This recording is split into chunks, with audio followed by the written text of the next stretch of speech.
अस्सलाम वालेकुम, मेरा नाम है इशरत सलमान और आज फिर मैं मौजूद हूँ आपके साथ एक ऐसी शख्सियत को लेकर जिनकी मैं जितनी तारीफ़ करूँ कम है। बहुत कम उम्र के अंदर उन्होंने इतना कुछ सीखा है और अपने आप को अपनी सलाहियतों के बल पर मनवाया है और आज अल्हम्दुलिल्लाह वो असिस्टेंट सुपरवाइज़र से सुपरवाइज़र के लेवल को अचीव कर चुके हैं अल्हम्दुलिल्लाह और एक ज़बरदस्त टीम को लेकर चल रहे हैं। बहुत बेहतरीन मेंटोर हैं, बहुत बेहतरीन टीचर हैं, बहुत बेहतरीन यूट्यूबर हैं। तो मैं आपका बहुत ज़्यादा आपको इंतज़ार नहीं कराऊँगी और हम चलते हैं फ़ौरन से आपकी मुलाकात कराने के लिए सर मोहम्मद फैसल के पास। अस्सलाम वालेकुम सर, क्या हाल-चाल है? वालेकुम सलाम। अल्हम्दुलिल्लाह मैं ठीक ठाक। मैम आप सुनाइए, आप कैसी हैं? जी, अल्हम्दुलिल्लाह मैं भी ठीक-ठाक। सर अभी तक तो हमने आपको हमेशा लीडर की तरह ही देखा है, आप हमेशा हमें ट्रेन करते हैं, सिखाते हैं चीज़ें, लेकिन बहुत सारी चीज़ें ऐसी भी हैं जो आपके बारे में आज तक ना मैं जानती हूँ और ना ही यकीनन आप बहुत सारे हमारे टीम के लोग और हमारे व्यूअर्स भी नहीं जानते होंगे। तो मैंने सोचा कि बिल्कुल। आज कुछ ऐसा हम आपके साथ बातचीत करें कि जिसमें कुछ आपके बारे में हमें जानने को मिले, आपकी स्ट्रगल के बारे में हमें पता चले कि आपने किस हुँ, तरीके से जो है वो आप इस तरफ आए और आपने काम का आगाज़ किया। तो सबसे पहले कुछ मुझे अपने बारे में बताइए। ओके। सो जो ऑडियंस है उसके लिए भी, आपके लिए भी मैं अपना थोड़ा-सा शॉर्ट सा इंट्रोडक्शन मैं करवा देता हूँ। मेरा नाम मोहम्मद फैसल है और मेरा जो ताल्लुक है वो शुजाबाद से है। Shujabad is basically small city जो कि मुल्तान के साथ ही है। जो नॉर्मल जो एजुकेशन थी वो मैंने वहीं से शुजाबाद से ही ली है, ठीक है। लेकिन एक चीज़ थी माइंडसेट के अंदर स्टार्ट से ही, वो था एक माइंडसेट पे लोगों की हेल्प आउट करनी है। और दूसरा चीज़ थी कि हमारी सोच में ये था कि आपने जॉब करनी है, पढ़ लिख कर जॉब करो। तो मेरा जो जॉब वाला जो माइंडसेट है वो बिल्कुल भी नहीं था। स्टार्ट से यही चाहता था कि कुछ बिज़नेस की साइड पे बढ़ जाऊँ। लेकिन फाइनेंशियल इश्यूज़ कुछ इस तरह आ गए थे कि अगर मुझे अपनी स्टडी भी कंप्लीट करनी पड़ रही थी, वो बड़ी मुश्किल से हो रही थी, ठीक है। बेसिक एजुकेशन ली, उसके बाद मैंने बीएस किया। बीएस जो है वो मैंने एग्रीकल्चर के अंदर किया, नवाज शरीफ यूनिवर्सिटी में से। एंड जब मैं 5th सेमेस्टर में था उस वक़्त मैंने फ़ोरेवर को जॉइन किया। So this was a short introduction. यानी कि आपने स्टडीज़ के दरमियान ही आप बता रहे हैं कि आपने बीएस किया माशाल्लाह से एग्रीकल्चर के अंदर और उसके बाद फिर आपने बिज़नेस के बारे में कैसे सोचा? देखिए, मैंने जैसे कि कहा ना कि एक चीज़ इंसान की नेचर में होती है, माइंडसेट में होती है कि यार मैंने ना आगे जाकर जो है ना वो ये काम करना है, यानी बिज़नेस करना है, एंटरप्रेन्योर। देखें, आजकल सोशल मीडिया का दौर है, तो मैं सोशल मीडिया के साथ भी काफ़ी कनेक्टेड था। और मुझे ये लगता है कि जो मेरा माइंडसेट बना है बिज़नेस की साइड के ऊपर या एंटरप्रेन्योरशिप के माइंडसेट के ऊपर, साइड के ऊपर, वो सोशल मीडिया की वजह से भी था, यूट्यूब की वजह से भी था। वहाँ पर हम सुनते थे, वीडियोज़ में देखता था कि इंसान का अपना सेटअप होना चाहिए, अपना एक बिज़नेस होना चाहिए। जॉब जो है वो इतनी सिक्योर नहीं है और जॉब पाकिस्तान में है भी नहीं है, ठीक है। तो इन्हीं तमाम चीज़ों में कोविड था, आपको पता है कि 2018-2019 के दरमियान जो है वो कोविड आया। बहुत सारी चीज़ें जो है वो बंद हो गई, यूनिवर्सिटीज़ बंद हो गई। तो फिर मैं घर में ही था, तो अपॉर्च्युनिटी आई मेरे सामने कोविड की। तो 5th सेमेस्टर में था ऑलमोस्ट मैं, जब मैंने फॉरएवर के ऊपर रिसर्च की और फॉरएवर को ज्वाइन किया था। सर आपने स्टूडेंट लाइफ में बिजनेस को ज्वाइन किया तो उस स्टूडेंट लाइफ में तो बच्चे अमूमन इंडिपेंडेंट नहीं होते, बच्चे डिपेंडेंट हुँ। होते हैं अपने पेरेंट्स के। तो आपके लिए उस अमाउंट को अरेंज करना और उस बिजनेस को स्टार्ट करना इजी टास्क था या आपने उसको इजीली जो है वो आपके पेरेंट्स जो थे वो मान गए इस बात के ऊपर? देखें, अगर बात करें स्टूडेंट लाइफ की, तो स्टूडेंट लाइफ में चाहे आपकी फैमिली अच्छी है या चाहे आप मिडिल क्लास फैमिली से हैं, चाहे आप लोअर मिडिल क्लास फैमिली से हैं, स्टूडेंट्स के पास पैसे नहीं हैं। ये सिंपल सी बात। अच्छा, दूसरी बात ये करते हैं कि मेरी अगर सिचुएशन देखें तो I was from lower middle class family. Even के to pay semester fee we have to sell cattle, ठीक है, कोई ना कोई जानवर, क्योंकि हम देहात से हैं, तो कोई ना कोई जानवर जो है ना वो बेच के तो फीस के पैसे जो है ना पूरे करते थे। मैं अपना जो है ना सेमेस्टर की फीस पे करता था। तो इस तरह से चीज़ें चल रही थी। 5th सेमेस्टर था, सब कुछ बंद हो गया था, घर था, ठीक है। तो अपॉर्च्युनिटी सामने आई, तो ऐसा नहीं है कि मैंने फ़ौरन ही जो है ना जॉइन कर दिया, ऐसा बिल्कुल भी नहीं है। अ, अपॉर्च्युनिटी सामने आई, मैंने देखा उसको कि ये क्या चीज़ है, वर्किंग क्या है, बिज़नेस के प्रिंसिपल्स क्या हैं, क्या ये मेरे लिए सिक्योर भी है या नहीं। आपको पता है आजकल ऑनलाइन अर्निंग के नाम पे कितने सारे फ्रॉड हो रहे हैं पाकिस्तान में। तो इंसान जब भी इस चीज की साइड पे जाता है तो वो रिसर्च अपनी लाजमी करता है। तो मैंने भी रिसर्च की, तो देखा तो मुझे लगा कि हाँ, ये जो बिजनेस है ना, ये मेरे लिए है, क्योंकि उसमें जो एक कॉन्सेप्ट था ना एंटरप्रेन्योरशिप का, कि आप खुद अर्निंग कर रहे हो, ठीक है, और बाद में अपने दूसरों को इस काबिल बनाना है कि वो अर्निंग कर सके, तो ये मुझे बहुत अच्छा लगा। अब दूसरों को तो बाद में काबिल बना था, पहले तो खुद इस काबिल बनना था कि मैं एक बिजनेस। मैंने घर बात की, वालिद साहब से बात की, जो सबसे मैं आपको एक अपनी स्ट्रगल बता दूं, 2CC के दौरान मुझे स्ट्रगल फेस करनी पड़ी।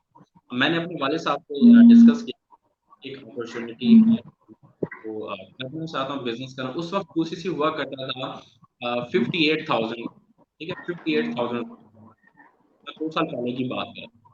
तो मैंने वालिद साहब को कहा कि मुझे पैसे चाहिए, वालिद साहब ने साथ में ट्राई कर दिया, उन्होंने कहा "भाई, मेरे पास पैसे नहीं"। देखिए, एक चीज ये होती है कि पेरेंट्स के पास पैसे हों और वो ना दें, वो एक अलग बात है कि आप जिद करके या उनको मना कर पैसे दे दें। लेकिन घर में क्योंकि मैं बड़ा हूँ, बड़ा बेटा हूँ, तो मुझे पता था कि वालिद साहब के पास पैसे हैं ही नहीं। एक तो ये है कि हों और ना दें। एक चीज ये थी कि मुझे पता था फाइनेंशियल सिचुएशन क्या चल रही है, हम पैसे थे ही नहीं वालिद साहब। उसके बाद फिर मैंने अम्मी से बात की, इस तरह की एक अपॉर्चुनिटी है, और वो एक होता है ना कि शाम को बैठी होती है फैमिली, इकट्ठी बैठी थी, तो इस तरह से बातें हो रही थी कि हालात बहुत खराब है, इस तरह की चीजें होती। तो मैंने फिर अम्मी से भी डिस्कस, अम्मी से पहले मैंने बात नहीं की थी इसके हवाले से, मैंने वहां पर डिस्कस कर दिया। मैंने कहा एक चीज है तो कोई अपॉर्चुनिटी है, लेकिन अबू से मैंने बात की, अबू तो मम्मी ने वहां पर मुझे सपोर्ट किया और मुझे कहा कि ऐसा अगर तुम्हारा फ्यूचर बनता है ना उस चीज से, तो मुझे बता वो क्या है, मैं उसमें कुछ कर दूं। तो मैंने अम्मी को प्रॉपर बताया, तो अम्मी ने कहा कि ना तुम्हारे अबू तो मांगे, बिल्कुल ना, मैं तुम्हारे मामू से बात करती हूँ। तो अम्मी जो है वो मामू के पास गई, और मामू से हमने पैसे उधार लिए। उस वक्त 60,000 मैंने उधार लिया, वैसे 58 में उधार था, लेकिन 60,000 उधार लिया। और हमारी एक गाय थी, वो गिरवी लिखवाई उसके पास कि भाई या तो हम आपको पैसे दे देंगे रिटर्न में, अगर पैसे ना दे सके तो ये हमारी गाय जो है ना ये आप रख लेना अपने। तो वहां से मैंने पैसे अरेंज किए, अल्लाह की सपोर्ट थी, मेरी अम्मी की सपोर्ट थी, ठीक है। और वहां से फिर मैंने अपना 2CC कंप्लीट कर बिजनेस को ज्वाइन किया। तो स्ट्रगल होती है, हर स्टूडेंट की लाइफ में होती है। मैं ये सोचता हूँ, आज भी ना कभी कभी मैं बैठ के ये सोचता हूँ कि अगर उस दिन शाम को बैठ के मैं डिस्कस ना करता, ठीक है, तो अम्मी यही तक बात है, बात। सही सही सही सही। यही चीज मैं और सोच रही थी कि अगर वो 60,000 आप उस वक्त ना लगाते, तो आज आप हाँ, उससे 4 गुना 10 गुना बल्कि ज्यादा माशाल्लाह अर्निंग कर रहे हैं आज आप। तो मैं कभी कभी बैठ के सोचता हूँ, देखें अल्लाह ताला ना इंसान को जिस मकाम पर पहुंचाना चाहता है ना, तो वो स्टार्ट सिर्फ एक पॉइंट से होता है, सिर्फ एक पॉइंट से होता है, ठीक है। वैसे अगर आप देखो कि हाँ जी मैंने फॉरएवर ज्वाइन किया, मैंने ये भी किया, मैंने वो भी किया, अल्हम्दुलिल्लाह अपना एक ऑफिस बनाया, अर्निंग भी माशाल्लाह 6 फिगर अर्निंग कर रहा हूँ। लेकिन अगर आप पीछे बिहाइंड द सीन देखें ना, तो मैं सोचता हूँ कि अगर उस दिन ये एक छोटी सी चीज ना हुई होती, तो आज मैं यहाँ ना होता, ना मेरा यूट्यूब चैनल होता, मैंने यूट्यूब पर भी ग्रो किया, ठीक है, अल्हम्दुलिल्लाह पाकिस्तान एंटरप्रेन्योर की प्रॉपर ट्रेनिंग। तो यही चीज है कि स्ट्रगल हर इंसान की लाइफ में होती है। और जितने स्टूडेंट्स इस वक्त मुझे सुन रहे हैं, तो मैं उनको भी यही कहूंगा कि भाई आई नो आपके पास पैसे नहीं है, ठीक है, हो सकते हैं आप में से काफी लोग जो मुझे सुन रहे हैं, वो उनके पास वो तमाम चीजें इस वक्त अवेलेबल हों जो अब मैंने अचीव की हैं, बाय बर्थ आपके पास हो, ये भी हो सकता है। तो ये अपॉर्चुनिटी हर इंसान के लिए, चाहे अगर आपके पास पैसे हैं तो आपके इजी हो जाते हैं बिजनेस को ज्वाइन करना, आप मजीद आगे चले जाते हो। और अगर आपके पास कुछ नहीं है ना, तो दो ऑप्शन है आपके पास, या तो आप यहीं पे रुक जाओ, स्टक हो जाओ। अगर मैं करता तो यहाँ पर ना होता कि मेरे पास पैसे नहीं है, मैं तो कर ही नहीं सकता, गिव अप कर दो, ठीक है। और ये जो दुनिया है ना, ये बड़ी जालिम दुनिया है, आप इसको फिर फेस करो परेशानी के साथ। या फिर आप क्या करो, आज थोड़ा सा जो है ना वो मुश्किल वक्त है आपके ऊपर, थोड़ा सा और स्ट्रगल करो, अरेंज करो, पैसे नहीं है, अरेंज करो, बात करो, वालिद साहब से बात करो, वालदा से बात करो, दोस्तों से बात करो, ठीक है, कहीं ना कहीं से अरेंज करके अपना बिजनेस स्टार्ट करो। आज आप जो मुश्किल आपको चीज लग रही है ना, कल आपको फख्र होगा अपने इस डिसीजन के ऊपर। मुझे भी आज फख्र है उस डिसीजन के ऊपर, मैंने गिव अप नहीं किया। हालांकि मेरे जो हालात थे फैमिली को वो ऐसे ही थे कि मेरे पास पैसे अरेंज नहीं हो सकते थे, लेकिन फिर भी किए। और अल्लाह ताला का लाख लाख शुक्र है कि वो डिसीजन मैंने लिया, और इन 2 सालों में अल्हम्दुलिल्लाह मैंने बहुत कुछ अचीव किया। अच्छा सर, मुझे आपकी बातों से ये बात भी समझ में आती है कि अगर इंसान का इरादा मुसम्मम हो, आपके सामने हम्म, आपका मकसद वाज़ेह हो, तो रास्ते में हम्म, आने वाली आप हर दीवार को जो है अबूर कर लेते हैं। और अपॉर्च्युनिटी बिल्कुल। हर एक की लाइफ में अल्लाह ताला जो है वो भेजता है।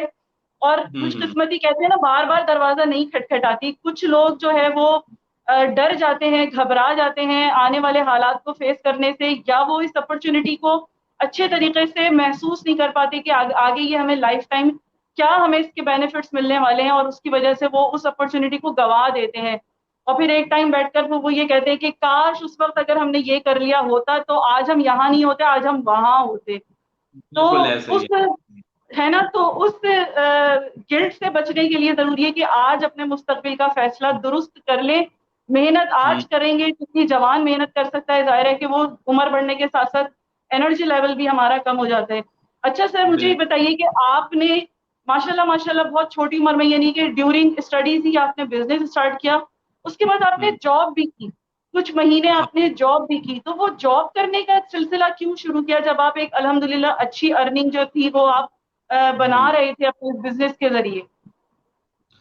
देखें, मैंने जैसे बताया कि 5th सेमेस्टर में मैं था, इसको मैंने स्टार्ट किया, और विद इन 3 मंथ, 3 महीनों के अंदर अंदर मैंने 6 फिगर इनकम को टच कर लिया। ठीक है। और क्योंकि देखिए, बात ये है कि आप जितने भी बड़े क्यों ना हो जाओ, आपके पेरेंट्स हमेशा पेरेंट्स ही रहते हैं, और आप उनके लिए बच्चे ही हैं। ठीक है।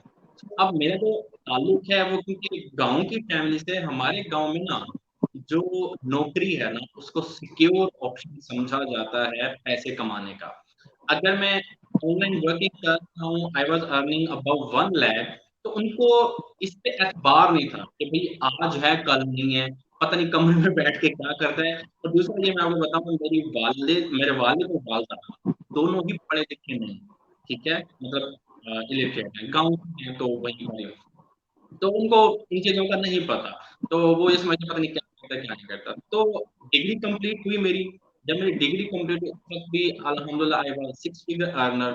लेकिन फैमिली की तरफ से बार बार ये चीज थी कि तुम जॉब क्यों नहीं करते, हालांकि अपॉर्चुनिटी भी तुम्हारे पास है। मैं आपको एक बात बता दूं, आई वाज डूइंग एग्रीकल्चर। ठीक है। और एग्रीकल्चर के अंदर जॉब्स मिलना बहुत मुश्किल है। ठीक है। एंड क्योंकि वो internship हुई थी फार्मा फर्टिलाइजर में, बहुत बड़ा ब्रांड, अगर कोई बिहार से कोई पर्सन होगा ना, तो जिसका ताल्लुक खेती बाड़ी से है, तो वो जानता होगा कि सरसब फर्टिलाइजर जो बहुत बड़ा ब्रांड है, खादों के हवाले से नंबर 2 पे आता है पाकिस्तान के अंदर। तो वहां से जो है ना मुझे जॉब ऑफर हुई। ठीक है। लोगों को जॉब अप्लाई करनी पड़ती है, मुझे जॉब ऑफर हुई। तो मैंने अपने घर वालों को जब पता चला, उनको बताया, आपको जो चीज होती है मैं बता देता हूँ कि ये ऑफर हुई है। तो उन्होंने कहा कि भाई इस अपॉर्चुनिटी को ना जाने दो, ये जो है ना अल्लाह ताला ने तुम्हें अपॉर्चुनिटी दी है। ठीक है। लोग कहेंगे कि जी लड़के के पास एक जॉब आ रही थी, ये इतना फखर में था कि इसने जॉब नहीं की, वो दिस एंड दैट, आपको जो देहात में जो अक्सर लोग सोचते हैं। तो आखिर घर वालों के कहने के ऊपर, वो कहते हैं ना, पुरजोर फरमाइश के ऊपर, मैंने कहा चलें ठीक है, मैं ये जॉब करके देखता हूँ। अगर ऐसा रहा तो ठीक है, अगर मुझे छोड़नी पड़ी तो मैं इसको छोड़ दूंगा। तो मैंने जॉब स्टार्ट की। मैंने तकरीबन 5 से 6 महीने जॉब की। मुझे ये चीज लगी कि अगर मैं बिजनेस से 6 फिगर से भी ज्यादा अर्निंग कर रहा हूँ, और जहाँ पर मैं तकरीबन अपने 8 घंटे दे रहा हूँ, और मेरी जो समझ लें कि उनको जो बेसिकली आउटपुट आनी थी बिजनेस की साइड से, जो मेरे पे आउट मंथली आ रहे थे, वो ग्रेजुअली डिक्लाइन होना शुरू हो गया। ठीक है।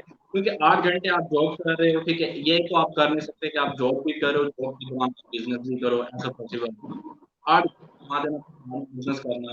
तो मेरा यूट्यूब भी डिक्लाइन की तरफ आ रहा था, और मेरा जो बिजनेस का जो पे आउट है वो भी डिक्लाइन की तरफ आ रहा था। यानी जहां पर मैं 2 लाख, 1.8 लाख तकरीबन अर्निंग कर रहा था, वहां पर मेरी अर्निंग जो है वो 1,80,000, 70,000 तक भी मेरी अर्निंग आ गई।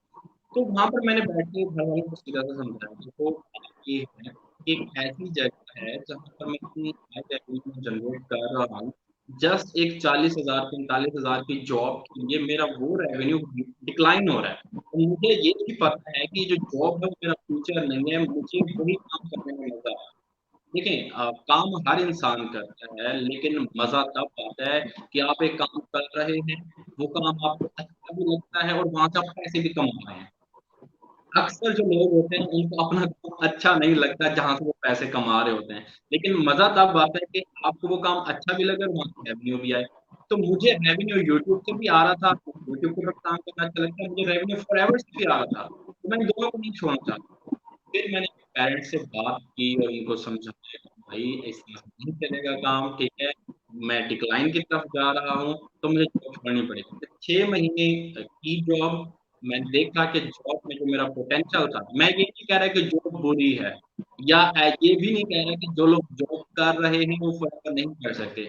मैं ये कह रहा हूँ कि मेरा पोटेंशियल 2.5 लाख का है, ठीक है, तो मैं क्यों एक जॉब करके 1 लाख या 1.5 लाख पर मंथ कमाऊं। मैं यूथ को ये कहता हूँ कि भाई अपने पोटेंशियल को जानो, अपने पर एतबार करो। लोगों को अपने पर एतबार नहीं होता, लोग अपनी वैल्यू नहीं करते। तो यूथ को क्या चाहिए, अपनी वैल्यू करें। अगर आप में पोटेंशियल है 2 लाख कमाने का, तो क्यों 30-40 हजार की जॉब करें, 2 लाख कमाओ। तो यही वजह थी कि मैंने जॉब की पेरेंट्स के कहने के ऊपर, और फिर उसके बाद जॉब।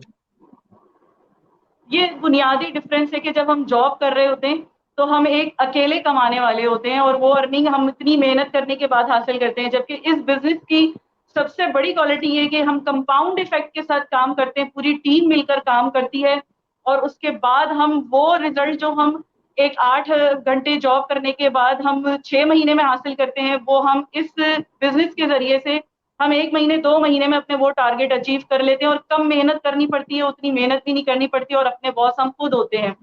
सर इतने बिल्कुल। सारे लोग माशाल्लाह फॉरएवर कर रहे हैं, तो और इतने हम्म। सारे लोगों की टीम्स मौजूद हैं, तो इन जब हम्म। मुझे नजर आता है कि आपका विजन बहुत क्लियर है, आपकी आप रिसर्च किए बगैर कोई स्टेप आगे नहीं उठाते, इतने सारे हम्म। लोगों के अंदर आपके लिए पाकिस्तान एंटरप्रेन्योर हब को चूज करना क्यों कर मुमकिन हुआ, आपने क्यों इसको प्रेफरेंस दी, ऐसी क्या चीज आपको नजर आई या उसने अट्रैक्ट किया कि जो आपने बाकी दूसरी टीम्स को छोड़कर आपने सर जीशान को ज्वाइन किया। हम्म। देखिए, पाकिस्तान एंटरप्रेन्योर हब को मैंने क्यों ज्वाइन किया, उसकी जो रीजन है वो एक एक रीजन है, ठीक है। बाकी जो रीजंस है ना वो मुझे बाद में ज्वाइन करने के बाद पता चले, ठीक है। ऐसा नहीं है कि मैंने ज्वाइन करने से पहले तो सब मुझे पता, अगर मुझे पता होता तो तब भी मैं करता, लेकिन ज्वाइन करने के बाद मुझे रियलाइज हुआ कि यार हाँ मैं अच्छी जगह हूँ। अब मैं शिफ्ट कैसे हुआ पाकिस्तान एंटरप्रेन्योर हब की तरफ, वो मैं आपको बताता हूँ। मुझे बताया गया कि 2cc की जो अमाउंट है, क्योंकि पहले ना मैंने ट्रेनिंग कहीं और से ली थी, मुझे बिजनेस किसी और ने समझाया था, ठीक है। मैंने ट्रेनिंग ली, उन्होंने मुझे सिखाया कि ये गाड़ियाँ बिल्ड कीजिए, वो इस तरह की चीजें जो उन्होंने मुझे सिखाई, ठीक है, कि आप ये सब कुछ अचीव कर सकते हो। मैंने कहा ठीक है, अचीव तो कर सकते हैं, बट लेट मी नो कि ये होगा कैसे, कितना इन्वेस्टमेंट है। उन्होंने मुझे उस वक्त इन्वेस्टमेंट जो कही थी वो थी 67,000, 67। तो अब अगर आपने पे करना है ना कुछ, तो ऑफ कोर्स मैंने पहले भी आपको कहा कि मैं रिसर्च करता हूँ कि ये मेरे लिए ठीक है या नहीं। तो मैंने रिसर्च करना शुरू कर दिया कि ये जो 2cc की जो प्राइस मुझे उन्होंने 67,000 कही है, इतनी भी है या नहीं। मैंने रिसर्च की, मुझे पता चला कि जो 2cc कॉम्बो पैक है, ये 67,000 नहीं 58,000 का है। और मुझे कैसे पता चला, वो मैंने सर की एक वीडियो देखी थी, तो वो वहां से मुझे पता चला। अब पहले एक डाउट वो ऑलरेडी मेरे माइंड में डाल चुके थे, वो डाउट क्या था। उन्होंने पहले ये कहा कि 2cc करने की जो कीमत है ना वो है 85,000, ठीक है। लेकिन हमारे जो मेंटोर्स है ना वो आपको डिस्काउंट दे रहे हैं, वो ऑफर दे रहे हैं, बाकी पैसे वो अपनी जेब से पे करेंगे, और आप जो है वो 67,000 में। वहां पर मुझे डाउट हुआ कि यार कोई पर्सन अपनी जेब से कैसे पैसे पे कर सकता है, ठीक है? तो मैंने मजीद जब इसके ऊपर रिसर्च की तो तब मुझे पता चला कि 2cc करने के दो पैकेज हैं, एक लार्जर पैक है और एक कॉम्बो पैक है। लार्जर पैक की प्राइस इतनी है, उसमें आप अपनी मर्जी के प्रोडक्ट खरीद सकते हो, कॉम्बो पैक की प्राइस इतनी है, इसमें आपकी मर्जी के प्रोडक्ट्स नहीं होते। अब जो चीज उनको चाहिए थी जो वो मुझे बताते, वो ये था कि भाई ये बड़ा पैक है, ये छोटा पैक है, आप उससे भी कर सकते हो, इसी से। लेकिन उन्होंने उसको टर्न किया अपनी फेवर के अंदर, कि भाई वो पैसे जो ऊपर वाले हैं वो हम पे कर रहे हैं आपके भी आपके ऊपर, ताकि मेरे ऊपर एक चीज उनकी वाजिब हो जाए कि भाई ये बहुत हेल्प हैं, मेरे लिए इतने पैसे इन्वेस्ट करें। लेकिन ऑफ कोर्स मैं एक यूनिवर्सिटी गोइंग स्टूडेंट था, मैं इतना भी पागल नहीं था कि आजकल एक बंदा किसी के लिए 1000 रुपए देने के लिए तैयार नहीं होता, तो ये इतने मेहरबान क्यों होते हैं। रिसर्च की सर ज़ीशान से मैंने बात की, सर ज़ीशान ने मुझे सारी चीज़ें क्लियर की कि भाई ये पैकेजेस होते हैं, उनकी वीडियो मुझे भेजी थी, उसमें मैंने सारा देखा कि ये पैकेजेस होते हैं, इस तरह से आप अपना 2cc कर सकते हो, 2cc की एक्चुअल अमाउंट है वो इतनी है। और एथिकल और अनएथिकल वेज ऑफ वर्किंग के बारे में बताया। अगर कोई पर्सन आपसे इस तरह की चीज़ें कर रहा है जिसमें रजिस्ट्रेशन फीस, उन्होंने मुझसे रजिस्ट्रेशन फीस मांगी थी, सर ज़ीशान ने कहा कि नहीं रजिस्ट्रेशन फीस नहीं होती, ट्रेडिंग भी फ्री होती है। तो ये वो चीज़ें थी जो मैंने जब यूट्यूब के ऊपर रिसर्च की, सर ज़ीशान ने मुझे गाइड किया। जो वहाँ से मैं कॉन्सेप्ट लेकर आया था वो बिल्कुल ही डिफरेंट था। तो अक्सर लोग अभी मेरे पास आते हैं तो वो यही सोच, सर जी आप जो बिज़नेस बता रहे हो वो डिफरेंट है। वो बता रहे थे वो है फॉरएवर, लेकिन इतना डिफरेंस क्यों है? तो कुछ लोग हैं जो कि अपने ज़ाती फ़ायदे के लिए झूठ भी बोलते हैं, अनएथिकल वे से भी अर्निंग मतलब करने की कोशिश करते हैं। तो मैं तो जो न्यू ऑडियंस है उसको यही कहूँगा कि मैं आपको ये नहीं कहता कि आएँ मुझे ज्वाइन कर लें या मैम को ज्वाइन कर लें। आप अपनी प्रॉपर रिसर्च करें, ठीक है? बाकी टीम्स को भी देखें, एंटरप्रेन्योर हब को भी देखें, जहाँ पर आपको बेस्ट लगे ज्वाइन कर सकते हो। मैंने क्यों ज्वाइन किया, बता दिया कि वहाँ पर उन्होंने मुझे गलत तरीके से गाइड किया था, सर ने सही तरीके से गाइड किया, दैट्स व्हाई मैं कहता हूँ कि ज्वाइन किया। अब तो खैर 2 साल के बाद पाकिस्तान एंटरप्रेन्योर हब जो है वो मज़ीद ग्रो कर चुका है, बहुत सारी इसमें ऐसी एडवांस चीज़ें आ चुकी हैं कि जो सिर्फ हमारे लिए अवेलेबल नहीं थी। लेकिन अब अगर कोई पर्सन ज्वाइन करता है तो उसके लिए अवेलेबल है। बहुत सारे हमारे कोर्सेज़ हैं, सोशल मीडिया के कोर्सेज़ हैं, यूट्यूब के कोर्सेज़ हैं, आर्टिफिशियल इंटेलिजेंस के कोर्सेज़ हैं, चैट जीपीटी के हवाले से हो गया, और भी बहुत सारे कोर्सेज़ हैं जो कि हम प्रोवाइड कर रहे हैं ताकि आप लोग अपना बिज़नेस ग्रो कर सकें। सही। सर पाकिस्तान एंटरप्रेन्योर हब के अंदर मैंने भी जब ज्वाइन किया, एक चीज़ होती है जब हम बहुत सारी सर्चिंग कर रहे होते हैं, तो कहीं हुँ, न हुँ। कहीं कोई चीज़ होती है जो आपको क्लिक करती है, यानी वाइब्स आती हैं आपको कि ये लोग ठीक हैं और ये गलत हैं।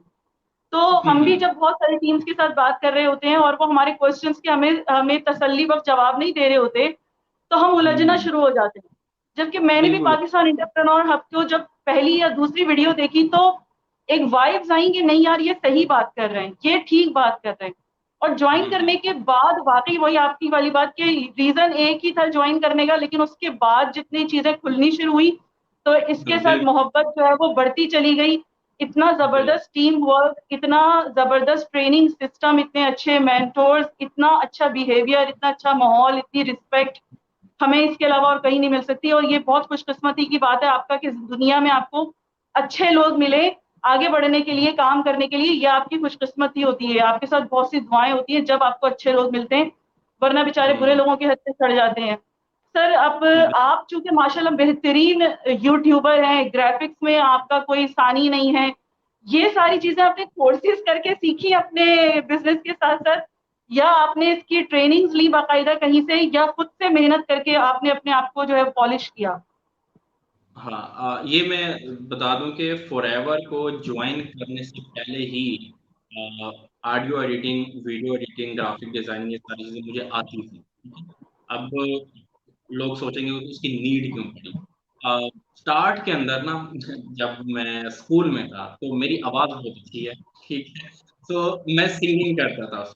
तो सिंगिंग करने के लिए अगर कोई पर्सन सिंगिंग करता है तो ऑफ कोर्स उसको ऑडियो जो है ना उसके ऊपर मास्टरी होनी चाहिए। So I was using FL studio जो कि बहुत हाईली प्रोफेशनल सॉफ्टवेयर है।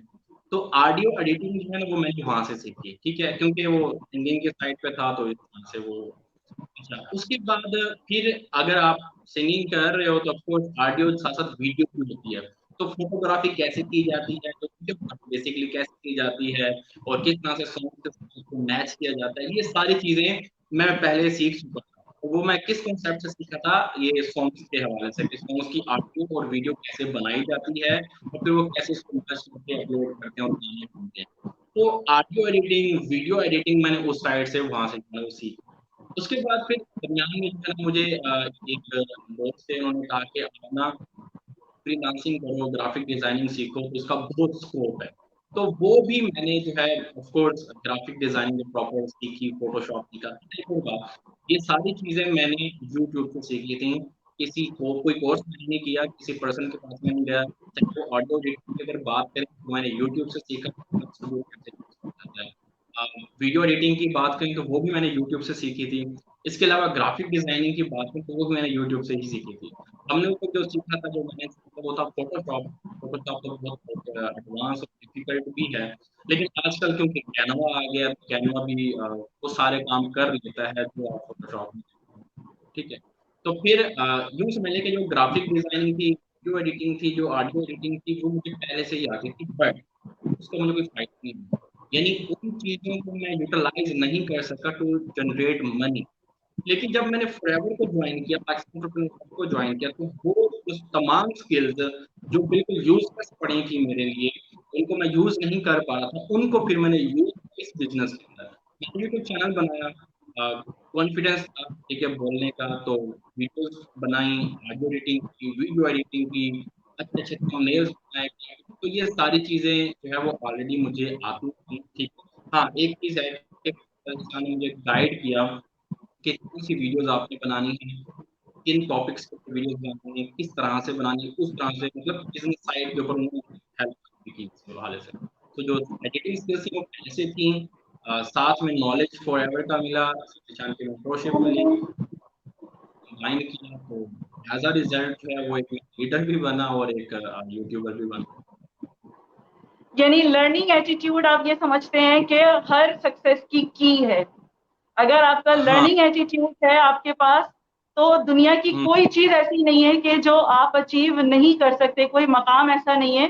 कंफर्ट जोन से निकलना पड़ता है, उसके लिए मेहनत करनी पड़ती है, दिन रात अपने एक करने पड़ते हैं, नींदों को छोड़ना पड़ता है, कहीं खाना छोड़ना पड़ता है, तब जाके ही कोई मकाम इंसान हासिल कर पाता है। और मैं यहाँ यकीनन पर ना आपने ये सब कुछ। यहाँ पर मैं ना एक और चीज शेयर करना चाहूँ, जैसे अभी कहा ना कि एक बंदा मेहनत करता है, मैं जो न्यू लोग हैं ना उनके लिए मैं एक चीज बता दूं। जब मैं स्टार्ट में अपनी वीडियोस बना रहा था ना, तो क्या माहौल होता था, मैं आपको थोड़ा सा एक पिक्चराइज करके बताऊं ताकि लोग जो नए हैं ना वो रिलेट कर पाए। बिल्कुल मैं न्यू था, तो मेरे पास जो मोबाइल था ना उसका कैमरा अच्छा नहीं था, ठीक है। तो वीडियो तो मैं बना नहीं सकता था डायरेक्ट बाय फेस से, ठीक है, तो जस्ट मैं ऑडियो वाली वीडियो है ना वो बनाता था। उसके लिए मैं एक स्क्रिप्ट लिखता था पहले। स्क्रिप्ट लिखने के बाद अब आती है बारी उसको रिकॉर्ड करने की। अब हमारे पास जो देहात में जो पंखे हम यूज करते हैं वो पेडेस्टल फैन के नीचे हैं, और जब वो चलते हैं ना तो वो दूसरे मोहल्ले में उसकी आवाज जाती है उसके चलने। तो अब मेरे लिए प्रॉब्लम ये था कि यार मैंने वीडियो रिकॉर्ड करनी है, दिन में रिकॉर्ड कर नहीं सकता था क्योंकि बच्चे होते थे, कभी कोई झाड़ू दे रहा है, कहीं बर्तन गिरने की आवाज आ रही है, तो वो बड़ा डिफिकल्ट था दिन में। रात में कर सकते हैं, रात को पंखा मुझे बहुत टाइम करता था। तो मैं क्या करता था, गर्मी के अंदर दरवाजा बंद करके, रूम बिल्कुल बंद करके, और रजाई के अंदर मोबाइल रख के ना, ठीक है, और ऊपर रजाई अपने ऊपर लेके तो मैं वो रिकॉर्ड करता था, ठीक है। सो जब मैं रिकॉर्डिंग करके बाहर निकलता था ना ऑडियो रिकॉर्ड करके, तो मैं बिल्कुल पसीना पसीना हो गया। बात जो स्ट्रगल की होती है ना, तो लोग जब जो है ना वो देखते हैं कि हाँ वीडियो बन गई है, एक पर्सन जो वीडियो बना रहा है, बट जो पीछे की स्ट्रगल है ना वो किसी को नजर नहीं आती, ठीक है। तो जो भी नए लोग हैं, तो भाई सीधी सी बात है, स्ट्रगल आपको करनी पड़ती है। तो मैं इस तरह से पहले ऑडियो रिकॉर्ड करता था कि उसमें साउंड ना आए, यानी नॉइज ना। फिर दिन के टाइम में बैठ के फिर उसको मैं एडिट करता था, ऑडियो को पहले एडिट करता था।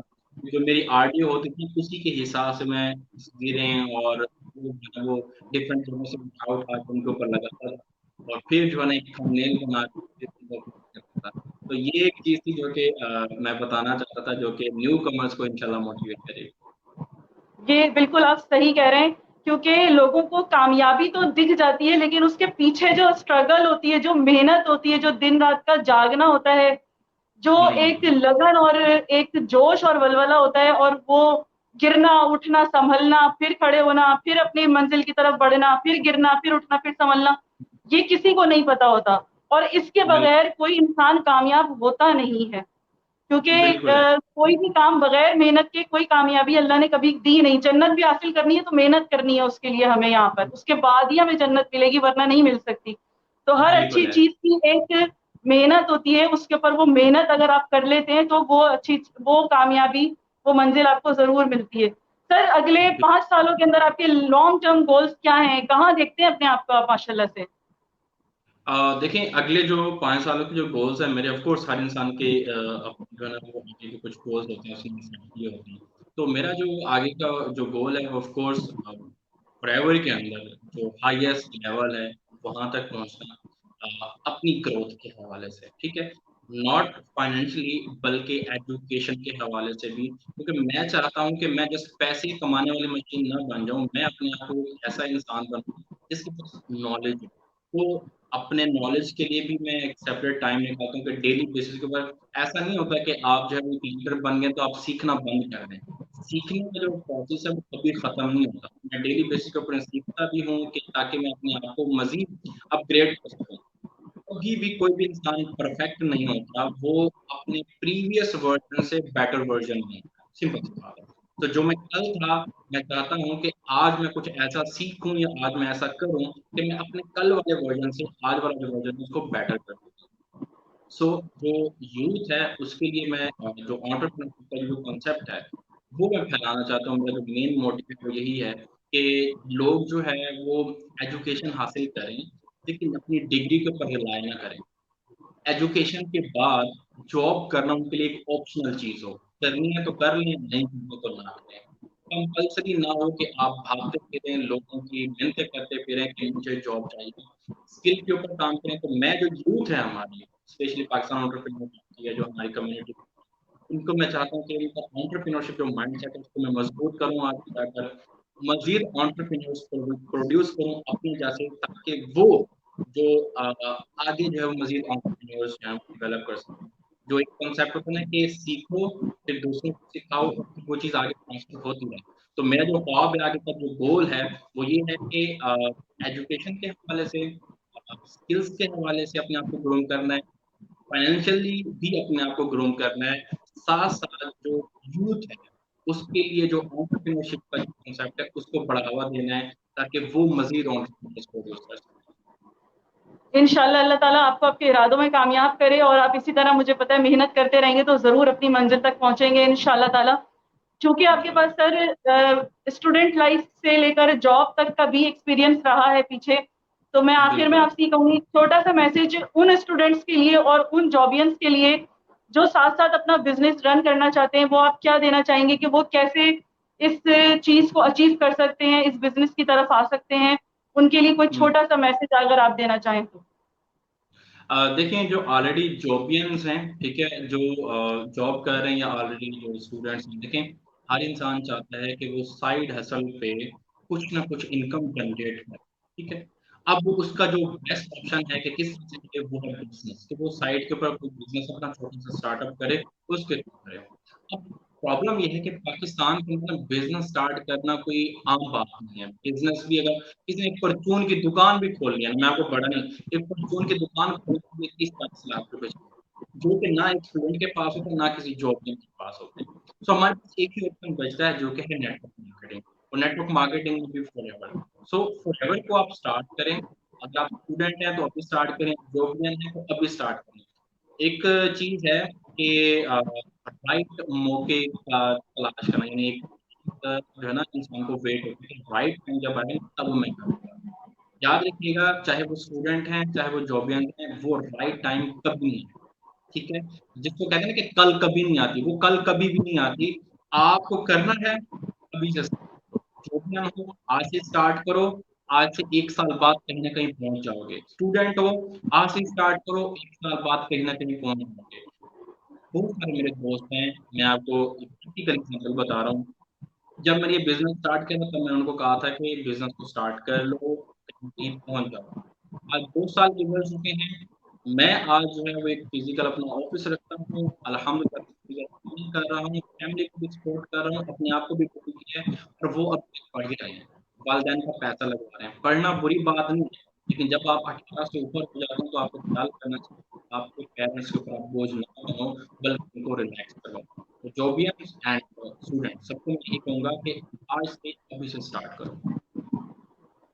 बहुत-बहुत शुक्रिया सर फैसल आपका मुझे इतना टाइम देने का, आपको बुलाने का मकसद और आपके साथ बातें करने का मकसद सिर्फ़ यही था कि आप एक इंस्पिरेशन हैं और उन हम्म। स्टूडेंट्स के लिए, उन जॉबियंस के लिए, हम जैसे लोगों के लिए, हाउसवाइफ्स के लिए कि जो अगर बजाय इसके कि महंगाई का रोना रोते रहें, बल्कि अपने पैरों पे खड़े होने के लिए आज मेहनत करें। अगर आप अपने आगे आने वाले मुस्तकबिल के अंदर परेशानियां देख रहे हैं, तकलीफें देख रहे हैं, महंगाई देख रहे हैं, तो आज स्टेप उठाइए और उनको ओवरकम करने के लिए आज मेहनत कर लीजिए। ठीक है, आपने एक बात की ना कि महंगाई कभी कम नहीं होनी। मैं बचपन से कभी सुनता कम आ रहा नहीं हूँ होगी। महंगाई हो गई है। आप आगे 50 सालों तक भी यही सुनोगे कि महंगाई हो गई है, महंगाई तो बढ़ेगी ही। तो भाई आप अपनी इनकम बढ़ाओ कि महंगाई से आपको फर्क ना पड़े, सिंपल। बिल्कुल, बिल्कुल। बिल्कुल सही बात। और आज इतनी सारी चीज़ें मैंने खुद आपसे सीखी और आपके लाइफ़ एक्सपीरियंस जो है वो मेरे लिए भी मशाल-ए-राह साबित होंगे। मेरी भी लाइफ़ में आने वाली चीज़ें जो है मैं उनको ओवरकम करने के लिए इसी डिटर्मिनेशन के साथ काम करूँगी जिससे माशाल्लाह से आप इतनी छोटी उम्र में काम कर रहे हैं अल्हम्दुलिल्लाह। तो बहुत-बहुत शुक्रिया सर आपका मुझे वक़्त देने के लिए। आपका वक़्त बहुत कीमती है, मैं जानती हूँ आप बहुत मसरूफ़ होते हैं। तो मेरी तरफ से तमाम व्यूअर्स को अल्लाह हाफ़िज़। सर फैसल आपको अल्लाह हाफ़िज़। दुआओं में याद रखिएगा बहुत-बहुत। फ़ी अमानिल्लाह। ओके, ओके जी, थैंक यू, अल्लाह हाफ़िज़।